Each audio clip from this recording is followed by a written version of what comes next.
Olá, pessoal, boa noite, boa tarde, bom dia, porque depende da hora que o pessoal vai assistir, né? Então, é um prazer estar aqui com o pessoal do 1818, agradecer o convite de vocês. Sou Vera Vilas Boas, esse Vera Vilas Boas é o nome, Vilas Boas é da minha mãe, né? Então, eu encaixei o Vilas Boas no meu nome, porque no registro não colocar Vilas Boas, para que eu pudesse, então, ter um nome mais forte para divulgar ali, né? E eu estou aqui para falar, como você disse aqui, para a gente poder se abrir para falar diversas questões. Eu gostei muito dessa questão desse amor universal, que é algo que eu acredito muito. Então, eu sou espírita, né? Como religião e doutrina que eu sigo. Sou terapeuta profissional, né, na minha profissão. Então, a minha terapia, eu trabalho com terapias não convencionais. Então, eu trabalho com programação neurolinguística, eu trabalho com psicologia positiva, eu trabalho com constelação familiar, né? E olhando justamente o indivíduo dessa forma, né, como uma tríade, né, que é mente, corpo e espírito. Porque a gente precisa olhar para o ser humano dessa forma, né? Mente, corpo e espírito, para que a pessoa possa realmente ser olhada como um todo. Então, e dentro da minha terapia, eu gosto muito de trazer essa questão da espiritualidade, obviamente, respeitando, como você trouxe, Marcelo, agora há pouco, a crença religiosa de cada um, né? Então, você respeitando este lugar. Então, e dessa forma eu me coloco no mundo para poder divulgar o desenvolvimento humano, porque eu acredito que,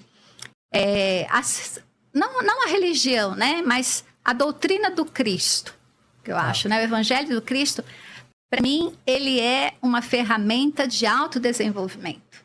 É uma ferramenta muito inteligente para você se autodesenvolver, para você cuidar das suas feridas, tirando aquela caixa, né, somente da religião, da religiosidade, né, e expandir muito mais. Então, eu faço um trabalho muito grande nesse sentido, né? Trabalho numa casa espírita chamada Nascer, Núcleo de Assistência Social de Conduta Espírita Rivail, onde eu sou expositora, sou palestrante, né, onde ministro alguns cursos também e ajudo ali naquilo que precisa, né, uma escala de palestras, coisas assim.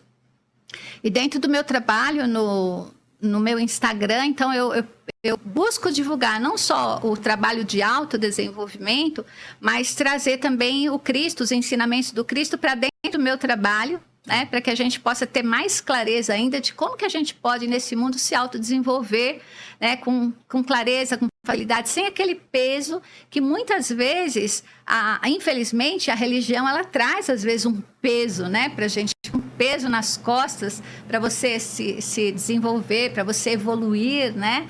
E eu acredito que quando você junta o Cristo com a clareza das ferramentas do autodesenvolvimento, né, que nesse caso eu acho que a ciência ajuda demais. E eu sou uma apaixonada por neurociência, porque a neurociência ela explica muito, né, o ser humano. Ela explica demais o ser humano, as nossas emoções, e o Cristo faz isso também. Então, eu acho que é uma união muito legal e que a gente não pode colocar os ensinamentos do Cristo dentro de uma caixinha quadradinha, porque senão a gente não aproveita todos os ensinamentos.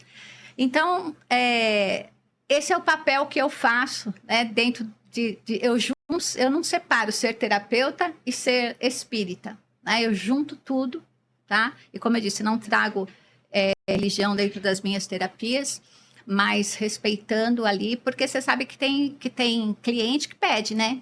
Tem cliente que vem buscar isso, tem cliente que fala para mim, puxa, eu preciso, tô precisando me espiritualizar, tô precisando de uma força espiritual, precisando conhecer alguma coisa, né? E aí, então, você ter ferramentas para poder oferecer também dentro de uma terapia é importante. Claro, claro.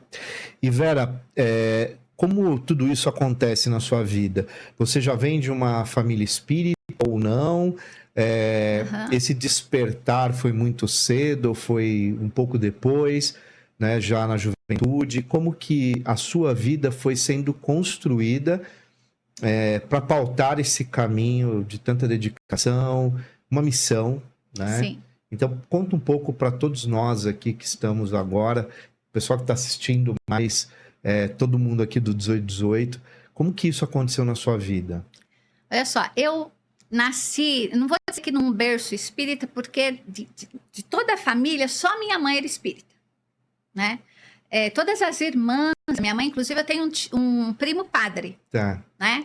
Todas as irmãs eram da Igreja Católica, minhas primas também. A única ovelha negra, vamos dizer assim, era minha mãe, que era espírita. Então, eu me lembro já de muito pequena, a minha mãe já frequentando o centro espírita, né?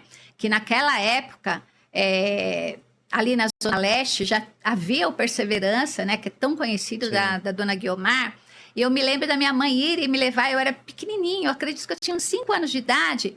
Eu me lembro que o Perseverança era um barracão de madeira e os bancos eram bancos de madeira também. Eu me lembro eu pequenininha sentadinha ali naquele banco, né? E ali a minha mãe não entendia nada, né? Criança. Mas eu nunca pratiquei com a minha mãe. Então você vai crescendo, você vai virando adolescente e você não vai mais, né? Mas eu me lembro da minha mãe fazendo o evangelho em casa. Eu me lembro da minha mãe lendo seus livros, os livros dos espíritos. E ela fazia cursos também, e ela vinha para casa e me contava algumas coisas. Então, eu acredito que eu já nasci espírita, né? Já nasci acreditando na reencarnação e já nasci acreditando em tudo que Jesus dizia, né? E a minha entrada, de fato, dentro da doutrina espírita, eu já adulta, né? Eu tinha mais ou menos em torno de uns 30 anos de idade, eu acredito. Uma aguinha aqui.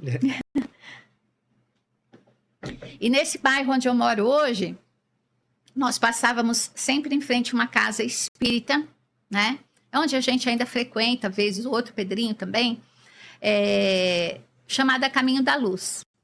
E eu passava lá e olhava, passava e olhava, passava e olhava, e me despertava uma vontade de ir.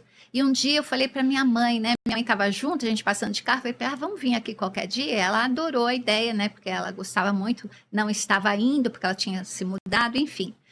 E no primeiro dia nós fomos e passamos ali, né? Algumas casas chamam de plantão, outros chamam de reciclagem, outros chamam de atendimento fraterno. E eu passei, porque nunca tinha passado, né? Não sabia como é que funcionava. E passei por ali, tomei meu passe, mas a pessoa que me atendeu falou assim, olha, vão começar os cursos na casa, né? Você não gostaria de fazer? E eu falei, gostaria. E me inscrevi naquele dia mesmo no curso e nunca mais saí, né? Isso já fazem aí, acho que quase 30 anos, né? E aí fiz todos os cursos, fui me desenvolvendo na questão da oratória, né? Participando de algumas coisas e nunca mais saí, né? Estou até hoje. E você está no mesmo lugar? Não.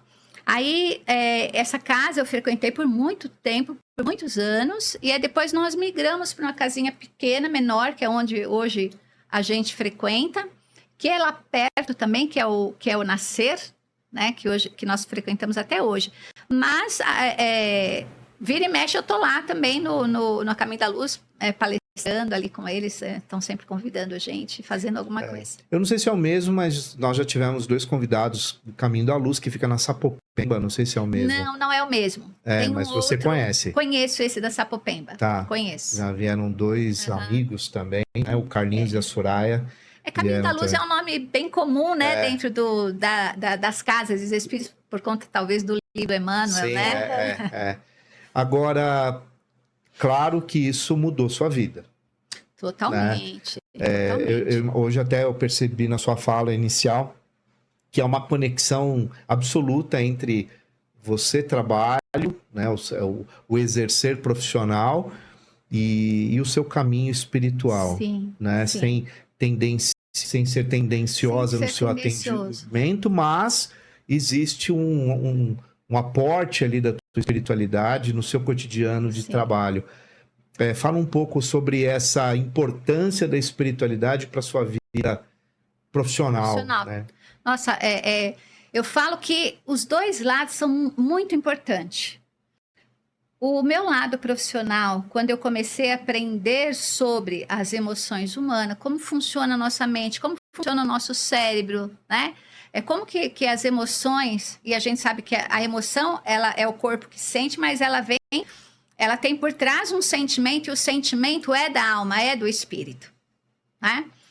E aí eu comecei a perceber que não só a doutrina e o evangelho do Cristo começou a me ajudar a entender o ser humano, como entender sobre programação neurolinguística, sobre como funcionam as nossas emoções, como funciona a nossa mente, me ajudou mais ainda a entender Jesus, a entender a doutrina espírita. Então, para mim, foi assim uma descoberta fantástica, sabe? E aí os dois unidos, eles me ajudam demais. Então, conhecer como é o comportamento humano, como ele se dá, como que as nossas emoções ocorrem, por que elas ocorrem, porque existem causas, né? Me ajuda a poder trazer na palestra uma clareza ainda maior, né?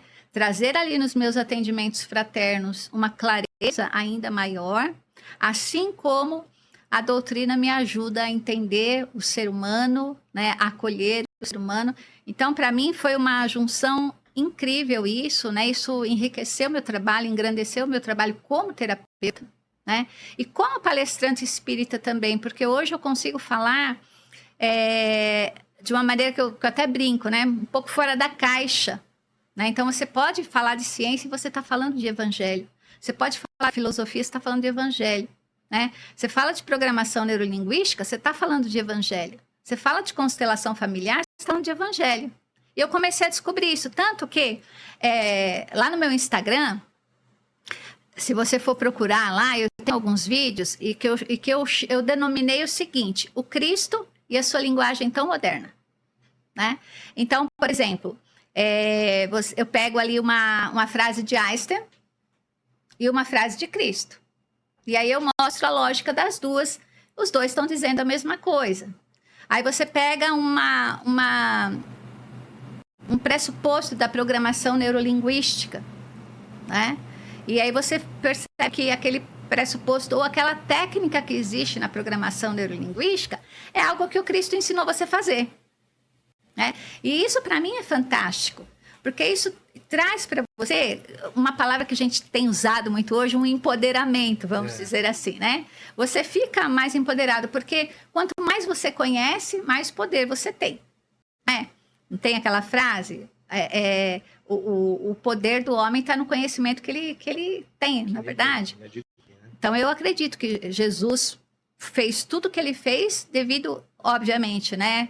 Ser quem ele é, o ser de luz que ele é, e sendo um ser de luz que é, ter um total conhecimento de tudo que existe dentro do nosso universo, né? Então, isso para mim é fascinante, isso para mim é fantástico. Então, eu fico fascinada de perceber isso.